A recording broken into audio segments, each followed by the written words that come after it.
Euzu billahi mineşşeytanirracim. Bismillahirrahmanirrahim. Elhamdülillahi rabbil alamin. Bari'l halayiki ecmaîn. Baisil enbiyai vel murselin. Vessalatu vesselam ala seyyidina ve nebiyyina ve tabibi kulubina ve şefii zunubina Ebu'l Kasım Muhammed.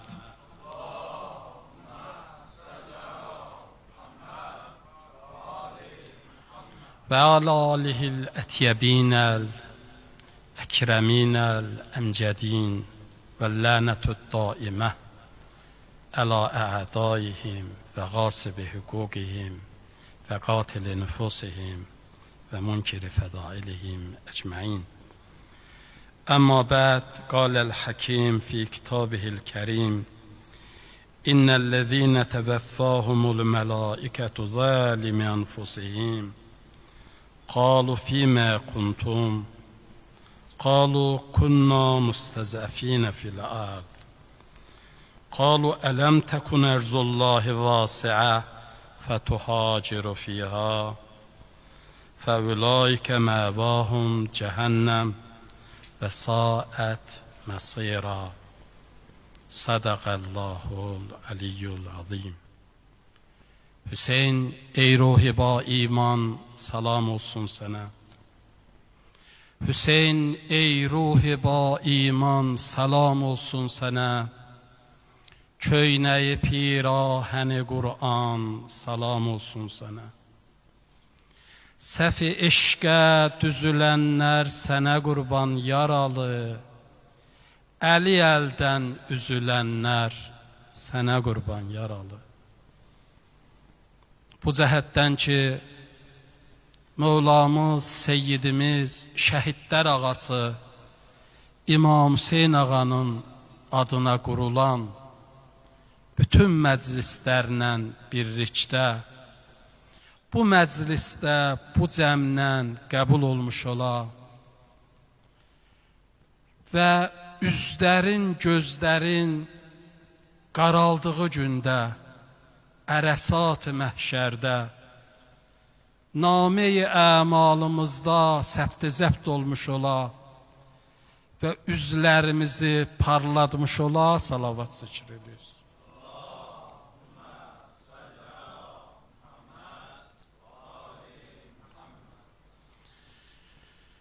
İslam tarixinin əvvəlində, o İslamın çətin günlərində bir məsələ var idi, İslam dünyasında çox əhmiyyət kəsb edirdi.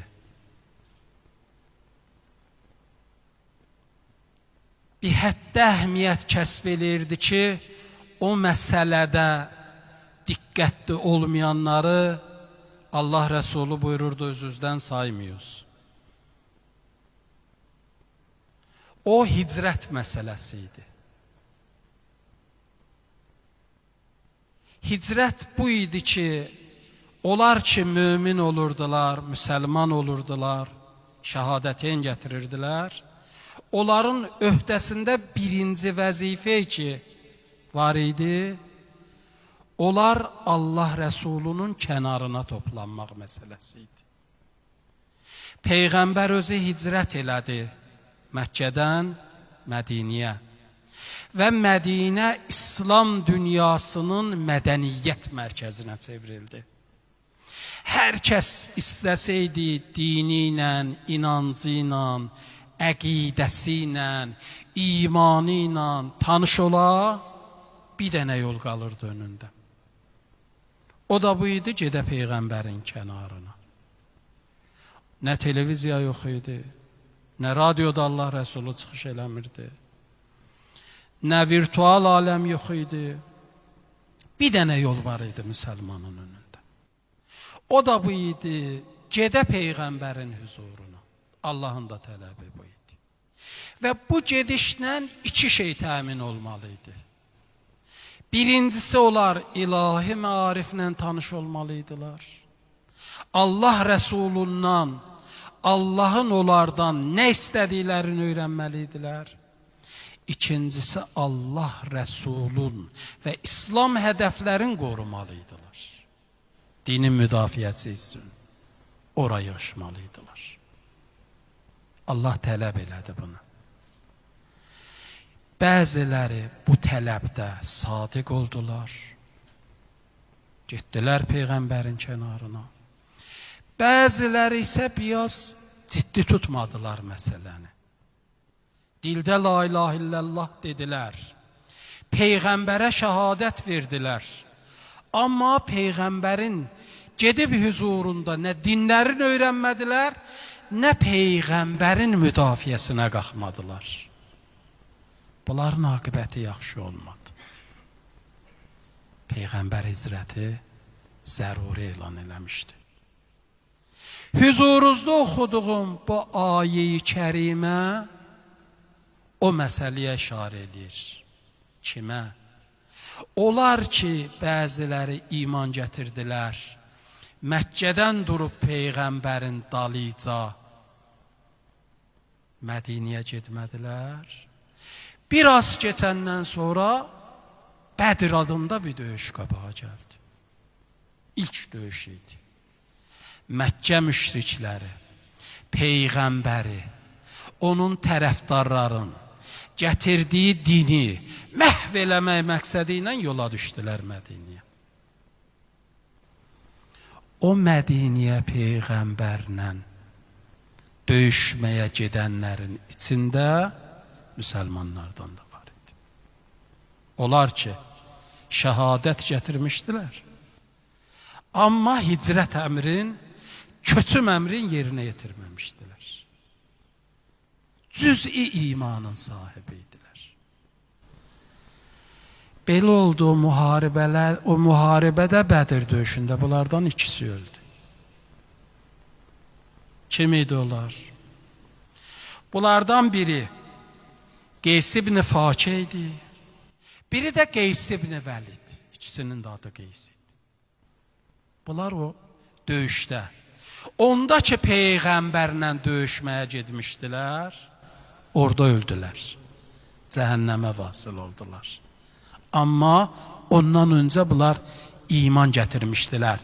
Birdən elə bilərsiniz onlar imandan çıxdılar öz düşüncələrində. Sonra getdilər döyüşə. Yox, belə deyil idi. Elə onlar la ilahe illallah deyirdilər o zaman. Və onları aparan nə oldu? Onları aparan iki şey oldu. Biri budur, onlar dinlərin olduğu kimi tanımırdılar. Hardan tanıyacaqdılar?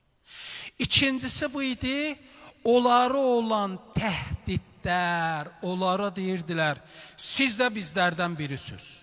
Siz də Məkkədə yaşayırsınız. Siz də Məkkə çörəyi yeyirsiniz. İndi ki Məkkə ilə Mədinə arasında dava düşüb, siz də burada iştirak eləməlisiniz.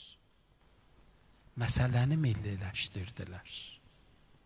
Dedilər, gərək siz də burada çörək yeyirsiniz. Siz də buranın vətəndaşısınız Məkkənin. Siz də gərək gəlib qoşulasınız. Bu bədbəxtlər gəldilər, orada öldülər.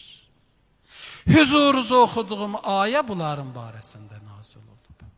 Ayə nə deyir?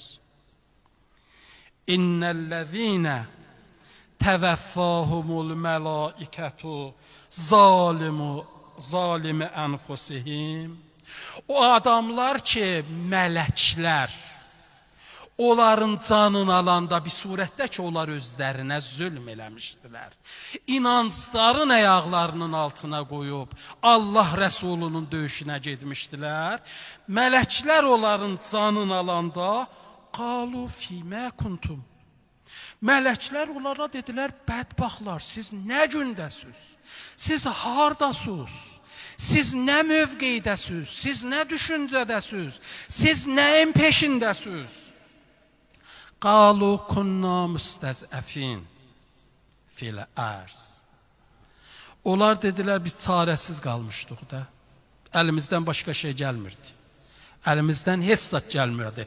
Biz gedməsəydik evimizi yandıracaqdılar, bizə söz deyəcəkdilər, şəhərdən çıxardacaqlar, sıxıntılara məruz qoyacaqdılar, ticarətimizi batıracaqdılar. Ona görə biz məcbur olduq, çarəsiz durumda bu döyüşdə iştirak elədik. Qalu, mələklər onlara dedilər, ələm təkun ərzullah vasiə. Allahın ərazisi, Allahın yeri, Allahın mülkü geniş dör idi ki, fətuhacirə fiyha. Köç eləyəydiniz, gedəydiniz.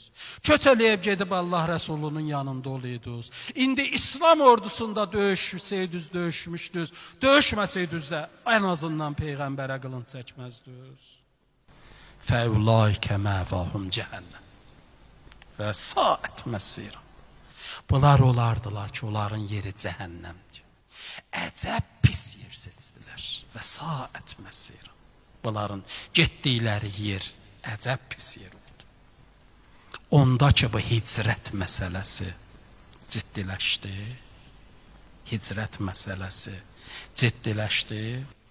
Əkrəmə nəql edir. Deyir, Cundəb ibn Zəmrədə müsəlman olmuşdu.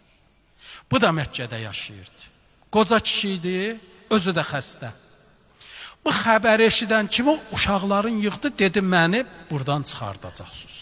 Məni aparın Mədiniyə. Mən hicrət eləməliyəm. Allah Rəsulu, Rəbbimiz hicrətə əmr verib. Məni çıxardın buradan. Dedilər, kişi, sən xəstəsən, səni necə çıxardaq? Dedi, məni nə yolla olur olsun, and olsun Allaha, mən bu gecəni bu şəhərdə yatmayacağım. Getdilər bunun balaları da neynəsinlər, getdilər bir dənə sərir gətirdilər, bir nasılqa gətirdilər. Bu kişini qoydular, hərəkət elədilər Məkkədən. Hara? Mədiniyə. Bu kişi hicrət eləmək istəyir, iman mərkəzinə. Məkkədən hərəkət elədilər. Gəldilər Tənimə çatanda, bəlkə də eşidibsiniz, hacılar Tənim məscidində də bəzən gedirlər, ehram bağlayıb qaydırlar təzədən Məkkəyə. 10 kilometr onda, indi Məkkənin içindədir o yer. O zaman Məkkədən 10 kilometr uzaqdır. Gəldilər bunlar Tənimə çatanda, bu kişi düşdü, öldü. Baxın, görün, bu nə durum demiş ki, 10 kilometrdən sonra öldü. Deyirdilər, xəstəsən, dedi, yox, gərə mən gedəm, andola Allaha, bu gecəni mən bu şəhərdə gecələmərəm. Onda ki, orada öldü, mühacir. Allah yolunda hicrət eləyən surət. Xəbər gəldi, çatdı Mədiniyə. Xəbər Mədiniyə çatdı ki, Cundəb ibn Zəmrə hicrət eləmək üçün hərəkət eləyib, özü də belə bir durumda. Amma yolda ölüb. 10 kilometr Məkkədən ayrılan kimi ölüb. Bəzilər dedi, mahal gəlib çatsaydı Mədiniyə, hicrəti gerçəkləşsəydi, nə yaxşı olardı onun üçün. Elə ki, bu söz Mədinədə dillərdə gəzirdi, Rəbbim onun barəsində ayə nazil elədi. Elə həmin surədə, Nisa surəsinin 100-cü ayəsinin bir hissəsi Cundəbin barəsindədir. Uca Rəbbim buyurdu, və mən yəxruc min beyti muhacirən iləllahi və rəsuli sümmə yudrikuhul mut fəqət vəqə əcruhu ələllah. Hər kəs evindən Allaha və Rəsuluna tərəf mühacirət eləyə, sümmə yudrikuhul mut, sonra onu ölüm haqlıya, fəqət vəqə əcruhu ələllah. Şübhəsiz onun əcri Rəbbinin, Allahın öhdəsinədir. Və kanəllahu qəfurən rəhimə. Və Allah daima bağışlayan və rəhm eləyəndir. Bununla bu sözü də axırında gətirməklə istədi. Dolayısıyla deyə ki, o elə bizim qofran və rəhmət dairəmizə düşəldi. Cundəb ibn Zəmrə. Hicrət çox mühüm məsələ idi. Çox diqqətli idilər bunun barəsində.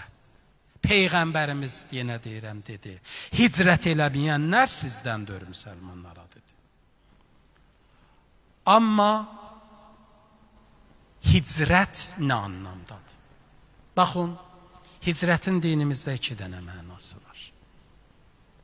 Birinci bu da adam məkanda hicrət eləyir. Bir dənə yerdədir. O yer iman mərkəzidir. Din mərkəzidir. Əqidə yeridir. Oradan hicrət eləyəcək başqa bir məkana ki, orada əqidə var. Məkkədən Mədinəyə hicrət kimi. İkinci mənası, insan cahilanə düşüncələrdən hicrət eləyə iman düşüncəsinə tərəf. Cahilanə düşüncədən iman düşüncəsinə tərəf. Onda ki adam cəhalətdən imana hicrət elədi, bu adam olur mömin, bu adam olur müsəlman. Bu hicrət necə gerçəkləşə bilər? Adam imanında, düşüncələrində, əqidədən əqidəyə, ideyadan ideyaya hicrət eləyə. Nə mənada? Baxın, hər bir adam öz qədərində bir düşüncələri var. Bir adamın milli düşüncəsi var, fərdi düşüncəsi var, qəbilə düşüncəsi var, qövm düşüncəsi var. Bunlar insanların yer əhlinin standartlarıdır və yer əhlinin düşüncələridir. Allah göylərdən bir dənə ip salladı yerlərə. İstədi o ipi insanın boynuna bağlayıb insanı mütərəqqiləşdirə, göylərə. Apara vəhyin düşüncələrinə tanış edir. Bu hicrətdir. Amma bir dənə də bəla var. Bir dənə də musibət var. O nədir? O da Qur'an-ı Kərimdə sözü keçən bir məsələdir. Ət-təarrubu ba'dəl hicrə. Hicrətdən sonra bədəviləşmək. Bir gün məktub yazdı. Həsən ibn Məhbub kimə məktub yazdı? İmam-ı Kazım ağaya. Həsən ibn Məhbub ravidir, məşhur alimlərdən olub. 3 dənə imamdan rivayət nəql edib. 3 dənə imamdan oturub durub. İmam Musa Kazımla, İmam Rıza ilə və onun oğlu İmam Cavadla. Bir gün götürdü, bir dənə məktub yazdı İmam Musa Kazım'a. Yazdı, ağa, sənə qurban olum. Mənə yaz o şeyi ki, o mənim səadətimdə, əks təqdirdə, bədbəxtliyimdə təsiri olar. Əgər əməl eləsəm, aqibətimin xeyirliyində, əgər ondan vaz keçsəm, aqibətimin şərriliyinə səbəb olar. Yaz onu mənə. İmam-ı Kazım ağa yazdı. Yazdı, ət-təarrubu ba'dəl hicrə. Köçümdən sonra bədəviləşmək. İmam-ı Sadiq ağadan da soruşdular, ha, böyük günahları say bizə, bir böyük günahları bilək. Ravi deyir, ət-təarrubə ba'dəl hicrə minəl kəbair. İmam-ı Sadiq ağa hicrətdən sonra, köçümdən sonra bədəviləşməyi böyük günahlardan saydı. Əli əleyhissalamdan var. Əli əleyhissalam nə dedi? Əli əleyhissalam burada ət-təarrubu ba'dəl hicrə və şirk vahid. Köçümdən sonra bədəviliyə qayıdış və müşrikliyi fərqi yoxdur, vahid bir şeydir.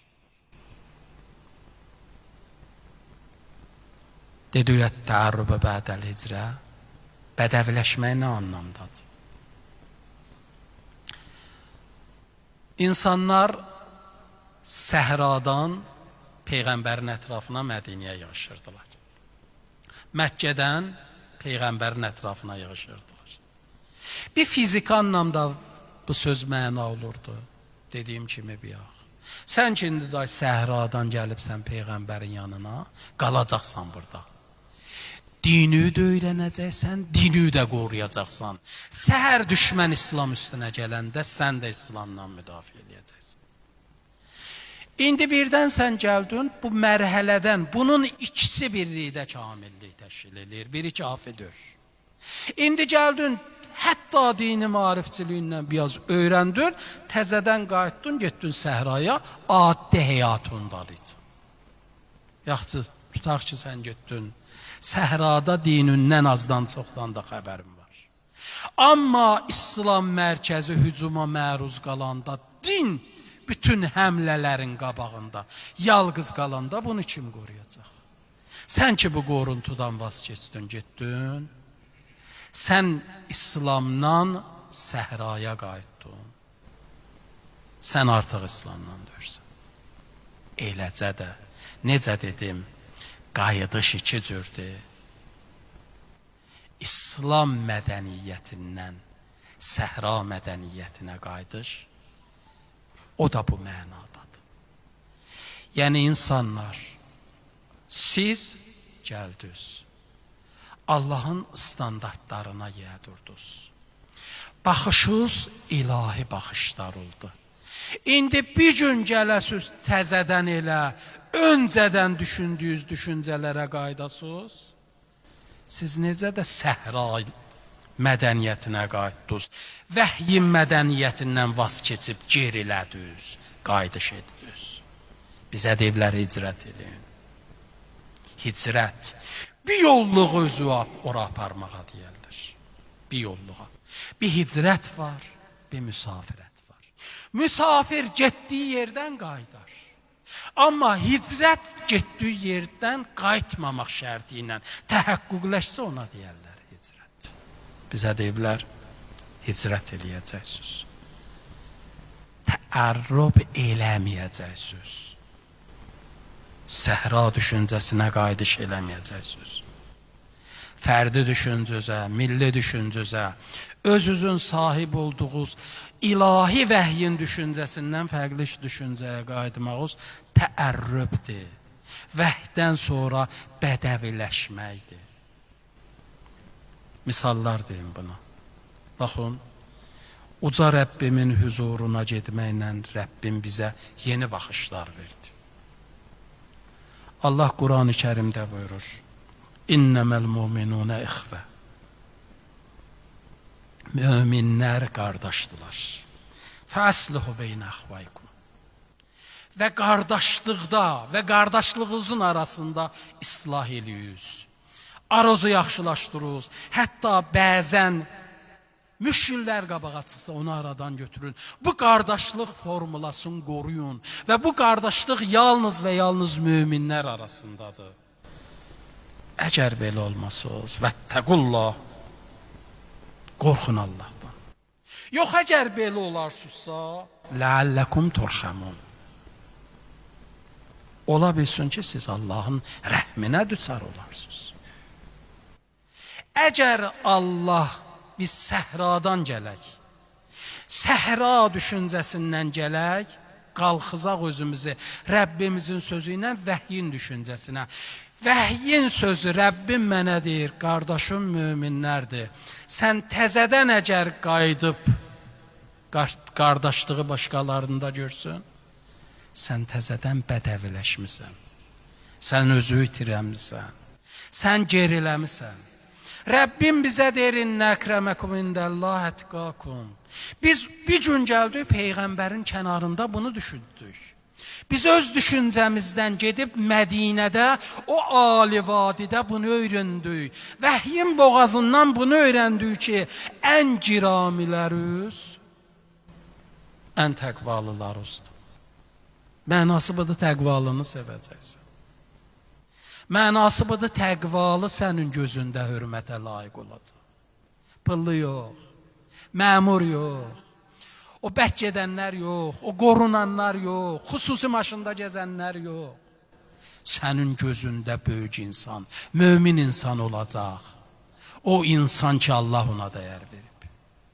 Yoxsa əgər yox, yenə elə cəmaatın baxdığı ənənəvi standart baxışlarla baxacaqsansa, sən bədəvləşibsən, bədbəxtsən, qayıdış eləyibsən. Sən fəzilətdən rəzilətə, ali düşüncədən aşağı düşüncəyə qayıdış edibsən. Rəbbimiz başqa yerdə bizə dostu düşmanı müşəxəs edir. Düşmənləri bizə elan edir. Vəhyin boğazı ilə elan edir. Uca Rəbbim Maidə surəsinin 51-ci ayəsində buyurur. Ya eyyuhəl-ləzīnə āmenū la təttəxizul yəhudə və nəsara awliya. Bəzuhum awliya bəz. Ay iman gətirənlər. Yahudu və Nəsəranı özünüzə dost seçməyiz. Onlar dostdular. Amma sizlə yox. Bəzuhum awliya bəz. Onlar bir-birinin dostudurlar, sizin dostunuz deyirlər. Və mən yətəvəllahum minkum fəinnehu minhum. Sizdən hər kəs onları sevirsə, onları dost hesablayırsa, elə onlardandır. Və mən yətəvəllahum minkum fəinnehu minhum. Sizdən onları sevənlər elə onlardandılar. İnnəlləhə la yehdil qavməz zalimin. Allah zalim qövmü heç vaxt hidayət eləməz. İstəyir desin ki, Yahudu Nəsara Allah deyir. Siz bir gün dostunuzu, düşməninizi tanımırdınız, düşünmürdünüz, qanmırdınız. Onların o məkirli planlarının içində onların sizə necə düşmən olduğunu bilmirdiniz. Bir gün gəldiniz, vəhy ilə tanış oldunuz, Peyğəmbərlə tanış oldunuz. Peyğəmbər Allahın sözünü sənə dedi. Allah dedi, və la yəttəxizul yəhudə və nəsara awliya. Yahudu Nəsara sözün dostuzdur. Nədir müsəlmanları dışlayıb Yahudu Nəsaranı özünüzə dost seçirsiniz? Dostdular onlar. Bəzuhum awliya, bəzi onlar bir-birinin dostudular. Siz İslam camiyyəsisiz, müsəlman sənin dostundur. Quran-ı Kərim dedi, din qardaşın sənin qardaşındır. Sən Allahın o düşüncəsinə hicrət eləyəndən sonra təarrubu bədəl hicrə, yenə mi gerilədin? Yenə mi dünənki zəlalət düşüncəyə qayıtdın? Din düşməni bıraxıb, din dostluğu bıraxıb, dil dostuna mı önəm verdin? Rəbbimizin bəyanı budur. Rəbbimiz bizə deyir, hicrət eləyəndən sonra geriyə dönüş eləmiyoruz. Tərəqqi tapandan sonra, böyük bir dairənin üzvü olandan sonra özünüzü kiçiltmiyoruz. Müsəlman, sən böyük bir ailənin üzvüsən. Bütün sənin vətənin İslam coğrafiyasıdır. Tək Azərbaycan deyil. Azərbaycan da sənin vətənindir, Türkiyə də sənin vətənindir, Pakistan da vətənindir, İran da vətənindir, İraq da vətənindir, İndoneziya vətənin, Malaziya vətənin, Ərəbistan vətənin. O yerə qədər ki, la ilahe illallah kəlməsi gedir, Quran deyir, innəməl mu'minunə ixvə. Möminlər qardaşlığıdır. Bu qardaşlığın evi, diyarı, məmləkəti İslam coğrafiyası boydadır. La ilahe illallahın ərazisinin hamısına şamil olur. Təərrüb bədəl hicrə eləmə. Qoyma küffar səni kiçitsün. Əvvəl İslamın o böyük coğrafiyasından ayırsın. İslam oğlu səni gəlsin eləsin, axırda bir dənə dədöün oğlu kimi tək saxlamasın. Çün düşmənin nəqşəsi budur. Çün düşmənin planı budur. Allah deyir, müsəlman, ət-təərrübü bədəl hicrə eləmə. Nə ərazində, nə məkanında, nə amalında düşüncündə. Amalında da kiçilmə. Düşüncündə balacalaşma. Bədəvi düşüncələrdən amal hissəsində də bir iki misal bıraq. Baxın, Allah Rəsulunun səhabələrindən, məşhurlarından birin misal verim sizə. Bu kim idi? Bunun adı Səlmandır. Səlman bir dənə İranlı fərd idi. Adı da Ruzbeh idi. Gəldi Peyğəmbərin huzuruna. İslam qəbul elədi. Peyğəmbər onun adını dəyişdi.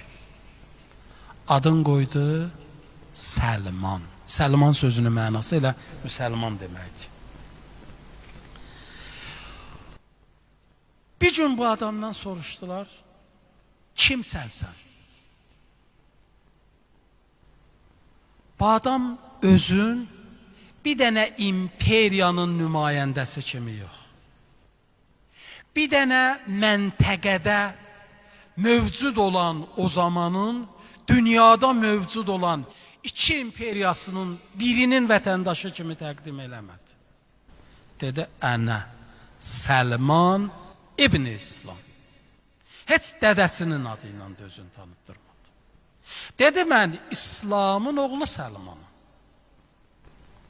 Buna deyərlər hicrət. O cahilanə düşüncələrdən ki, mən bir dənə imperiyanın, filan şəhərinin vətəndaşı, filan böyük tayfadan, filan kəs oğlu filan kəsəm, yox. Ənə Səlman ibn İslam. Mən İslamın oğlu Səlmanım. Amma bəzi adamlar var idi, bunlar hicrət eləməmişdilər. Elə Peyğəmbərin böhründə idilər. Bugün dünyanın hicrət listində adları da var. Amma mən sizə deyim, bunlar hicrət eləməmişdilər. Hicrəti nədə gördük? İki şeydə. Gedəsən Peyğəmbərin kənarına. Bir Peyğəmbərin ali məarifini öyrənəsən. İkincisi o məarifin müdafiəsində olasan. Onlar ki, bəziləri Məkkədən Mədiniyə gedmişdilər. Nə o məarifi kəsb eləmədilər, nə heç vaxt Allah dininin müdafi olmadılar. Onlar elə Peyğəmbərin böhründə mühacir dövrüdülər. Onlar elə olduğu kimi bədəvi qalmışdılar. Onlar elə səhra düşüncəsində idilər. İslamın mədəniyyətindən, İslamın ədəbiyyatından pay aparmamışdılar. Necə ki, ənsar da elə bu cürdür. Elə mühacirin həqiqəti budur. Kim dura Məkkədən yola düşə gedən Mədiniyə, ola mühacir. Dedi, yox. Bu iki dənənin özündə yaradanlar mühacir idi. Necə ki, ənsar da o cür idi. Ənsar, yəni Mədinədən, Nasir sözünün cəmidir ənsar. Nəsir, Nasir. Bunun cəmi olur ənsar. Mədinənin hər bir sakini Peyğəmbərə yar hesablanmır. Elə Mədinədə də onlar ki, gəldilər Allah Rəsuluna iman gətirib, məarifini öyrəndilər və onu müdafiə elədilər. Onlar oldular Allahın və Peyğəmbərin yar-ı ənsarı. Səlman hicrət elədi. Cahilanə düşüncələrdən İslamın napak, müqəddəs, ali, mütərəqqi, mükəmməl düşüncələrinə hicrət elədi. O dediklərimdən də qoy misal vurum. Allah Rəsulü oturmuşdu. Kənarında, bir tərəfində Həbəşi bir qul, Bilal. O biri tərəfində ərəb olmayan Səlman. O biri tərəfində malı, mülki, yaşadığı yeri, bunların yaşadığı yerlərindən çox qat-qat aşağı olan Əbazər Qəffari. Oturmuşdular. Biraz da aşağıda bu ərəblərdən var idi. Girdilər bu içəri girənlər bilirsiniz, Peyğəmbərin üzünə baxıb nə dedilər? Baxdılar Peyğəmbərə, çığırdılar Peyğəmbərin başına. Dedilər, ma hazihi zillə. Bu nə zillətdir? Bu nə xarlıqdır sən bizim halımıza rəva görübsən? Bu nədir sağında, solunda? Biri qara qul, biri ərəb olmayan adam, biri badiyədən gələn adam. Ağlar, ağbalalar aşağıda oturub. Bu nədir sən bu zillətinə? Bu zilləti bizə rəva görübsən, bunları keçirdibsən qabağa. İndi baxın, görün, bu adamlar İslamın o ali təfəkküründən bir iyi aparmışdılar. Əsla yox. Bunlar Peyğəmbərin böhründə idilər. Cahil gəlib, cahil getdilər. Nöqsanlı gəlib, nöqsanlı getdilər. Nə cəhalətlərindən, nə nöqsanlarından İslamın ali təfəkkürünə hicrət eləmədilər. Bunlar bədbəxtdilər. Amma bunlardan da bədbəxt o adamlardır ki, dünən o ali təfəkkürlərə sahib olarlar. Bugün amma o ali təfəkkürlərdən geriliyərlər. Bunlardan da bədbəxt bu insanlardır. Və bu idi ki, Həsən ibn Məhbubun sözündə var idi ki, İmam-ı Kazım ağaya dedi. Mənə elə bir nüsxə, elə bir yol, elə bir söz de ki, aqibətimin xeyirli olmasında təsir olsun. Əzizlər, hər nə ki sizin nəzatınızdır, Allahın kitabında ünvanuza gəlib. Allah Quran-ı Kərimdə Peyğəmbərə deyir, Peyğəmbər, bu Quranı sənə nazil elədim, insanlara oxuyasın. Yəni bu Quran tək sənindir. O insanların Quranıdır. Hər birimizin Quranıdır. Rəbbimizin bizim ünvanımıza yazdığı, təkbətəkimizin, fərdənbə-fərdimizin ünvanına yazdığı kitabdır və səadətimiz bundadır. Yeganə təfəkkür ki biz eləyə bilər, nicat verə, özümüzün cahilanə, səhra, bədəvi, milli, fərdi, qəbilə, ailə düşüncələrinə xət çəkib bir köçüm eləyək. Hara? Rəbbimizin ünvanladığı təfəkkürlərə köçüm eləyək. Budur bizə tələb olunub. Yoxsa bədbəxt olarıq o günə ki, biz bu ali təfəkkürdən yenə yaşağa. Rəbbim Yəhudu Nəsaranı düşməni elan eləyə, mən özümü yırtam ki, bunlar dostdular. Yaxçı, Rəbbim mi səhv bəyan edib? Olmaya istəyirsən dolayısıyla, uca Rəbbimi təkzib eləyəsən, deyəsən, Xudaya sən deyən kimi dörüymiş. Elə bunlar bizim əzizlərimiz imiş. Elə bizim istəyənlərimiz bunlar imiş. Olmaya Rəbbimi mi təkzib eləmək istəyirsən? Əgər bir gün gördün içindən gəlir, yazdığın sözlə, mesajınla, paylaşımınla, Rəbbindən fərqli mövqeyi ortalığa qoyasan, onun cavabın dedi. Allah dedi, hər kəs onları dost tuta, elə onlardandır. Bizim yanımızda yeri yoxudur, ünvanı oradır. Allahın verəm əzəmətinə, izzətinə, Allah bizi təərrüb əhli eləməsin. Ali İslam təfəkküründən geriyə dönüş eləyib, bədbəxt olanlardan qərar verməsin. Amma mərasimimizin axırı bir neçə dəqiqədə İmam Hüseyin ağanın barəsində danışım. Dəqiqən o cəmiyyət ki, Seyyid-i Salar, Göylər oğlu İmam Hüseyin ağanın qətlinə durdular. Qətən onlar təərrüb elədilər.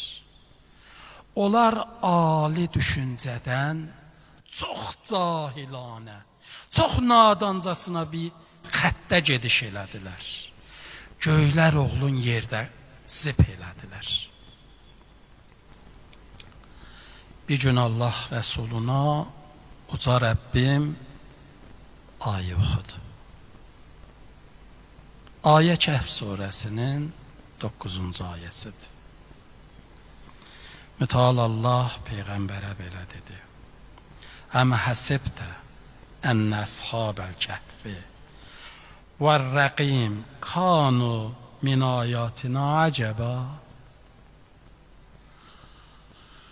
Uca Rəbbim dedi, Peyğəmbər, elə bilirsən əshab-ı Kəhf və Rəqim bizim ən təəccüb ediləsi nişanəmizdir. Belə bir sual qoydu ortalığa. Əshab-ı Kəhf kimdir? Əshab-ı Rəqim kimdir? Bunun barəsində müfəssirlər müxtəlif rəydədirlər. Kəhf bəllidir, hamınız bilirsiniz. Quran-ı Kərim nəql edib. Adına bir surə var. Cəryanlarını çox eşidibsiniz. Qısa xatırladım. Əshab-ı Kəhf o cavanlar idi, o mömin insanlar idi ki, iman gətirmişdilər. Artıq gördülər ərsə təncdir. İman saxlamağa, imanlı yaşamağa, imanlı qalmağa bunlara imkan vermirlər. Bunları incidirlər. İmanlarından dönüşü bunlara yaşayışları üçün şərt qoyublar. Tağut bunları öz evlərində imanlı yaşamağa qoymur. Tağut bunların haqqında proqram cızır. Bunları təzyiqlərə məruz qoyur ki, bunlar imanlarından dönərlər. Bunlar amma imanlarından dönməmək üçün evlərini tərk elədilər. Diyar və diyar düşdülər. Gəldilər, qısa deyirəm, çatdılar o mağaraya. O mağarada bunlar qaldılar. Bir yuxuya getdilər. Quran deyir, bir də ayıldılar. Üstündən 300 il, ya 309 il, 310 il keçmişdi. Bunlar onda ayıldılar. Ayıldılar, gördülər, hər yer dəyişib. Çoxları imanlaşıb. Bizim gördüyümüz şəhərdir. Hər nə, sanki bir nağıl kimi. Çox təəccüb elədilər. Bu dastanı onlar da təəccüb elədilər. Dastanı Allah Peyğəmbərə danışanda Peyğəmbər də təəccüb elədi. Əcəb, maraqlı bir insanlar var, Rəbbinin namına, Rəbbinin adına bunlar diyar və diyar düşüblər. Allahın eşqində gedib mağaraya can sığınıblar. Özdə onlar mürəffəh insanlar olublar. Evlərində geniş imkanlı insanlar olublar, Əshab-ı Kəhf. Gedib mağaranı seçiblər, iman namına. Peyğəmbər təəccüb elədi. Peyğəmbərin təəccübünə Allah cavab verdi. Dedi, Əm hasibtə ənnə əshabəl kəhfi vər-rəqim kanu min ayatina acaba. Sən elə bilirsən Əshab-ı Kəhf və Rəqim bizim nişanələrimizin ən təəccüb ediləsidir. Zaman keçdi. İllər ötdü. Peyğəmbərin vəfatından 50 il keçdi. Kərbəla adında bir səhnə qabağa gəldi. Çox ağır bir səhnə. Şəhidləri şəhid elədilər. Mübarək başların nizyə vurdular. Bu başları diyar və diyar apardılar. Əvvəl gətirdilər Küfə bazarına. Küfə bazarına Əhl-i Beyti daxil eləyəndə cəmaat həl-həl eləyirdilər. Əl çalırdılar. Qışqırışırdılar. Gülürdülər. Ondan nizənin üstündə İmam Hüseyin ağanın mübarək dodağı bayən oxudu. Əm hasibtə ənnə əshabəl kəhfi vər-rəqim kanu min ayatina acaba. Olmaya elə hesab eləyirsən, Əshab-ı Kəhfin hadisəsi bizim ən təəccüb ediləsi nişanəmizdir.